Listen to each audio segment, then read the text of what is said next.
coming. Short pumps moving and the rush is coming. Grab your keys, hit the road. Let's ride. Rich has the news for the drive outside.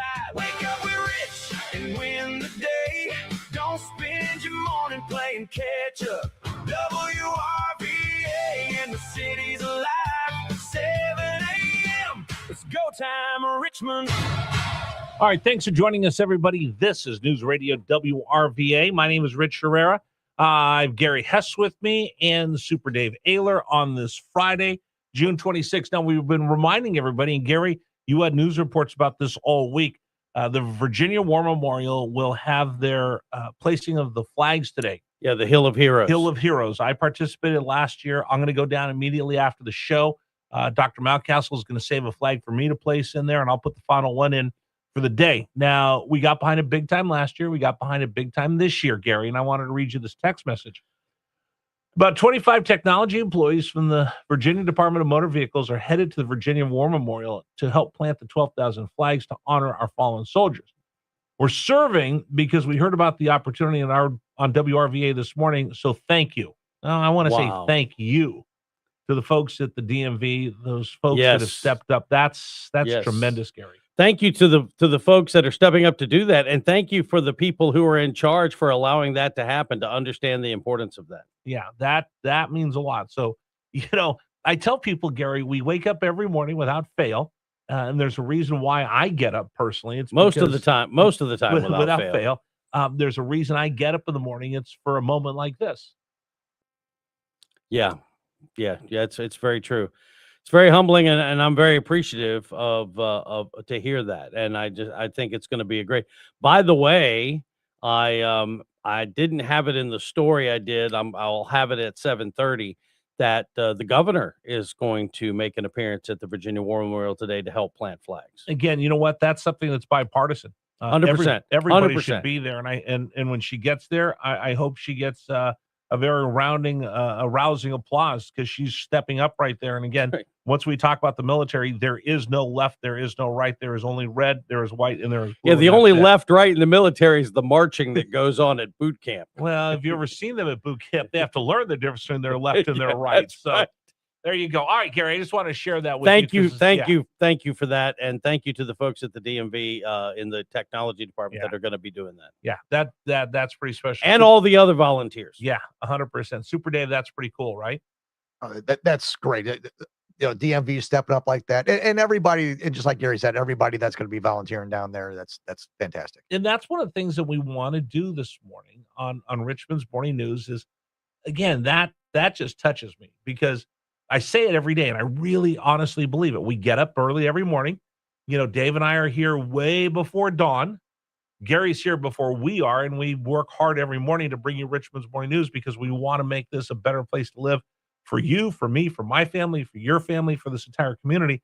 And we're able to do something like this, and we actually see people hearing about this and participating in it, and we have just a teeny tiny little part of that. It means a lot to us. So thank you very, very much. I'm humbled that we were able to be part of this. So again, I'm going down as soon as we're done. You still have time to get there. I'd encourage everybody. The quicker you get there, the quicker they're going to get done. It is absolutely gorgeous. It is beautiful to see that Hill of Heroes. So thank you to everybody who's going to go out there this morning and participate. All right. Coming up on the program, like I said, very awkward moment for me. We'll relive my junior high. I'm gonna tell the singer from 30th Special how my uncle beat me up because I scratched his record. So we'll talk about that coming up on the program today as well. I do want to mention something, though. Speaking of the governor, this will be a little bit partisan. Not a good day at the governor's mansion. Yesterday, a Lancaster judge put a ban on the legislation she signed from the General Assembly for the assault weapon ban until at least the end of the year, or until even longer, if that's how long it takes to adjudicate the case. So we were to have an appeal of the assault weapons ban that was going to take place July 1st, just a couple days from now. The judge has temporarily stopped it, saying, well, wait a minute, I'm not sure what's going on over here, how constitutional it is, Second Amendment rights. It's a major victory for Second Amendment rights advocates here in the Commonwealth. Of course, Jay Jones, who was in favor of this, said, I'm absolutely going to fight this one in court. But for the meantime, it is a judge in Lancaster, and by the way, not Tazewell, Lancaster, that said, we're going to put a halt to your idea of having this assault weapons ban. So that's one piece of bad news for the governor's agenda. The other one is, and this one's bigger, So I want to talk about this and kind of walk through this with you so you understand. State Board of Education. The majority of the members are from Yunkin. The other 4 are Abigail Spanberger appointees. So here's what's gone on. The Commonwealth of Virginia, our students have really taken a beating since COVID. Our English scores are okay. Our math scores are not good any way, shape, or form. So during the Yunkin administration, they said, we've got to change things. We got to change things up around here. We need to improve these scores. And the way that we do this is we've got to have higher standards. We're going to raise what we need. So here's what happened. During the Yunkin administration, he says, we're going to phase in. We're going to ratchet up the teaching. Then we're going to phase in what we call the cut scores. So there's 2 different tests that you can look at. And there's the national test and there's statewide test. Our statewide test, the minimums are really low. The higher cut scores are intended to better align with the exams of the National Assessment of Education Progress, the nation's benchmark assessment. After years of criticism that Virginia's testing makes students' achievement seem stronger than it is. That's a quote from the Richmond Times-Dispatch article by Anna Bryson. So this is kind of a classic Democratic thing, and I will make this partisan now. You know, when you hear some of these big cities, hey, crime is way down, and you're like, what are you talking about? Crime is way down. I'll give you an example. We'll use Kamala Harris. Kamala Harris is this. So when Vice President Harris was the Attorney General in California, she saw that crime was going through the roof, and it was going to make her look bad as Attorney General. So she needed to lower crime. Dave, how would you lower crime? More police. You would think, right? I think that would be the easiest way to do it. Tougher laws? Enforce the laws that are already on the books. Stiffer penalties? Yeah. Yeah, that's not what she did.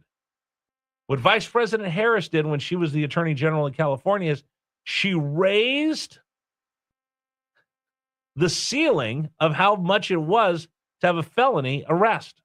So if you got caught stealing 3 pairs of jeans and it was, I don't know, $200 worth of jeans, that was a felony. There was a ton of those. Shoplifting had gone just crazy off the charts. So what she did was she raised the level for felony shoplifting, for felony petty theft, from whatever it was, $150, $200 to $900. So if you got caught stealing anything basically smaller than a big screen TV, it was a slap on the wrist. It was a misdemeanor. The police, the stores wouldn't even get involved because they weren't gonna be able to do anything. It's a misdemeanor. You're out. It's a ticket. And nothing happens. So what they did in California was, instead of arresting that person who was stealing $500 worth of merchandise, they simply got the merchandise back. They said, you know what? You're banned from the store. You can't come in anymore, but we're not going to file charges. So now you look under Vice President Harris and her term as Attorney General, the state saw a rapid decline in their crime statistics. It wasn't that the crime got any better. It's how they reclassified the statistics. And that's a classic move by a lot of liberal Democrats. You saw that when Trump came back in office. Justice Department's looking at some of these numbers like, wait a minute, how are you saying crime is down so much? Well, if you reclassify it, yeah, you can artificially put the numbers down and the statistics will lie. So I bring that up because this is the story that we're seeing right now. Youngkin wanted to phase them in. At the end of this term, he said, we're going to start phasing these in 2026. Spanberger says, oh boy, I don't know how we're going to do. And someone in her administration said, you know what, here's what we're going to do. Let's push these off for another 4 years before we ratchet up these test scores and bring them up higher so they're actually legitimate test scores instead of having them artificially low compared to the other 50 states in the union. And we'll actually see really how our kids are.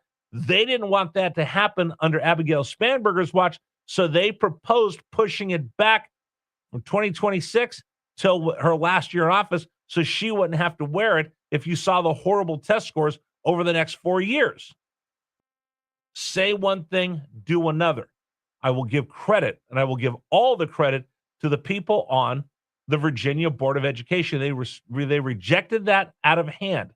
In fact, it was almost a unanimous vote. One person abstained, said there was something about process of it. She was an Abigail Spanberger appointee, didn't want to have unanimous, so she bows out. Everybody else says, no, this is garbage. We have these scores that are supposed to start right now so we can accurately see what these kids are doing. Again, I keep watching the governor. I say one thing, I do another. I give you my intentions over here. We're all for kids. We're going to do this. We're going to do that. And then these are the actions we take. That's why you got to keep an eye on this. And that's why she continues to have people question the veracity of what she says, because a lot of times her actions and her deeds aren't matching the words. I want to get your thoughts on this. I say ratchet those scores up right now and start holding people accountable.